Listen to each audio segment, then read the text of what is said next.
भगवान ब्रह्मा और सरस्वती की कहानी सुनने के पीछे लोग यह जानना चाहते हैं कि ब्रह्मा जी ने अपनी पुत्री से विवाह क्यों किया। ऐसा कहा जाता है कि ब्रह्मा जी ने अपनी ही उत्पन्न पुत्री सरस्वती से शादी की थी। आज की इस वीडियो में हम आपको ब्रह्मा और सरस्वती की कथा सुनाएंगे, जिससे आपको यह समझ में आएगा कि इस कथन में कितनी सच्चाई छुपी है और ब्रह्मा सरस्वती के बीच वास्तविक संबंध क्या है। ग्रंथों के अनुसार सृष्टि की रचना ब्रह्मा जी द्वारा की गई है, जबकि इस ब्रह्मांड के पालनकर्ता के रूप में भगवान विष्णु और सृष्टि के संहार के रूप में भगवान शिव को जाना जाता है। हिंदू धर्म में ब्रह्मा विष्णु और महेश शिव को सृष्टि के निर्माता, पालक और संहार के रूप में प्रतिष्ठित किया गया है। किंतु यह बात भी है कि आपने पृथ्वी पर विष्णु और शिव के अनेक मंदिर तो देखे होंगे, पर आपने कभी भगवान ब्रह्मा का मंदिर नहीं देखा होगा। वास्तव में पूरी पृथ्वी में भगवान ब्रह्मा की मूर्ति केवल भारत के पुष्कर में ही है। कुछ लोगों का मानना है कि भगवान ब्रह्मा की पूजा न होने का कारण माता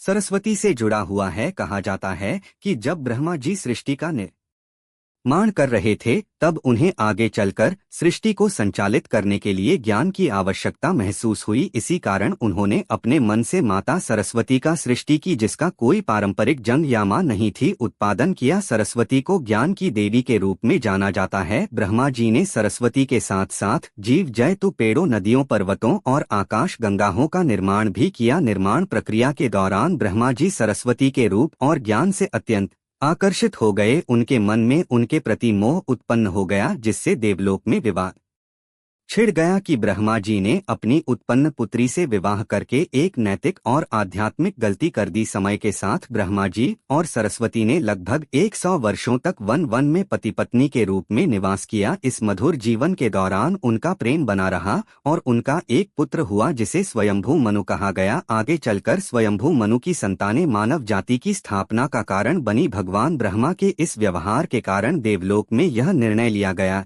कि भगवान ब्रह्मा की पूजा व्यापक रूप से नहीं की जाएगी। कुछ सूत्रों के अनुसार सरस्वती पुराण में बताया गया है कि ब्रह्मा जी ने सरस्वती को अपने मन से उत्पन्न किया था और उनकी खूबसूरती पर मोहित हो गए थे। जब माता सरस्वती ने इस बात को समझा तो वे ब्रह्मा की नजरों से बचने के लिए रूप बदलकर धरती पर आ गई, पर ब्रह्मा जी ने हार नहीं मानी और उन्हें खोज लिया। सरस्वती पुराण में यह भी कहा गया है कि ब्रह्मा जी ने सरस्वती के साथ शारीरिक संबंध बनाने का प्रयास किया, जिसके लिए सरस्वती तैयार नहीं थी। तब क्रोध में सरस्वती ने ब्रह्मा जी को श्राप दिया कि धरती का निर्माण करने के बावजूद भी धरती पर उनकी कभी पूर्ण श्रद्धा और सम्मान के साथ पूजा नहीं होगी। योग्य है कि ब्रह्मा और सरस्वती दोनों ही हिंदू धर्म में अत्यंत महत्वपूर्ण देवता है। इस विषय से संबंधित जानकारी पर भरोसा करने से पहले यह आवश्यक है कि आप वेदों और पुराणों का अध्ययन करें। हिंदू धर्म की सारी मूल जानकारी वेदों से आरंभ होती है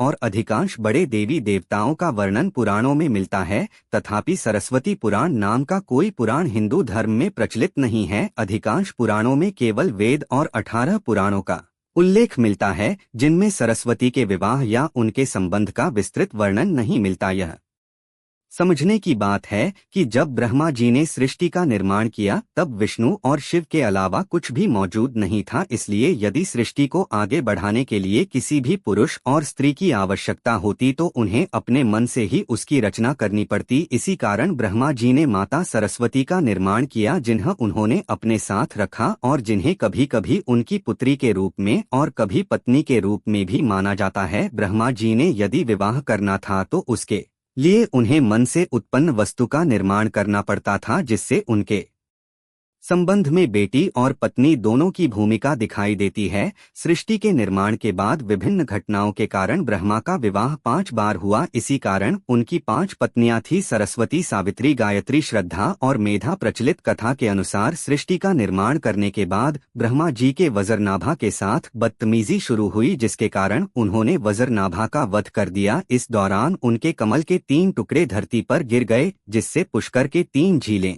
व्यास, मध्य और कनिष्ठ का निर्माण हुआ। इन झीलों के निर्माण के कारण वहां यज्ञ करवाने का निर्णय लिया गया। उस यज्ञ में साक्षात भगवान ब्रह्मा उपस्थित हुए, परंतु यज्ञ में पत्नी के साथ बैठने का नियम था। उस समय ब्रह्मा जी की पत्नी सावित्री थी, परंतु उनके आने में विलंब होने के कारण भगवान विष्णु ने सुझाव दिया कि ब्रह्मा जी की शादी उसी यज्ञ के दौरान कर दी जाए। इस पर सहमति हुई और भगवान नारद द्वारा गायत्री नाम की एक स्थानीय लड़की को भगवान ब्रह्मा के साथ विवाह के लिए लाया गया। तब विवाह संपन्न हुआ और यज्ञ में ब्रह्मा जी ने गायत्री के साथ बैठकर पूजा को संपन्न किया। तभी माता सावित्री क्रोधित होकर आ गई और उन्होंने भगवान ब्रह्मा को श्राप दिया कि धरती पर उनकी कभी पूजा नहीं होगी। इसके बाद नारद को भी श्राप दिया गया कि वे आजीवन कुंवारे रहेंगे। जब माता सावित्री को यह तय हुआ कि यह विचार भगवान विष्णु ने प्रकट किया था, तो उन्होंने विष्णु को भी श्राप दिया कि वे अपनी पत्नी के वियोग में वर्षों तक तड़प। इसी श्राप के कारण राम अवतार में भगवान विष्णु को माता सीता से बिछड़ने का दुख झेलना पड़ा। जब माता सावित्री का क्रोध कुछ कम हुआ तो उन्होंने ब्रह्मा जी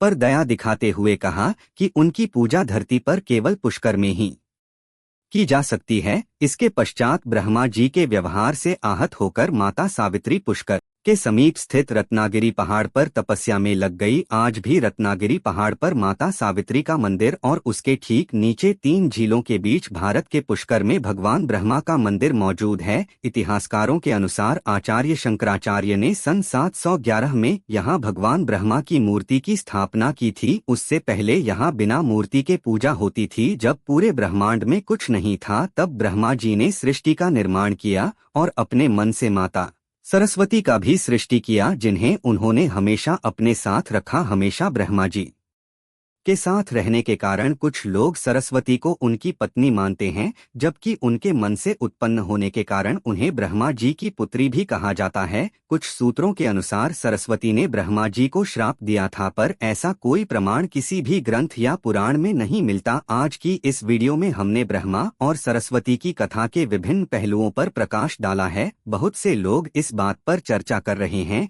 कि ब्रह्मा और सरस्वती के बीच वास्तविक संबंध क्या है, या फिर भगवान ब्रह्मा ने अपनी पुत्री से क्यों विवाह किया था। इन सभी सवालों का उत्तर हमने इस वीडियो में देने का प्रयास किया है, तो कृपया हमारे चैनल को लाइक और सब्सक्राइब करना ना भूलें।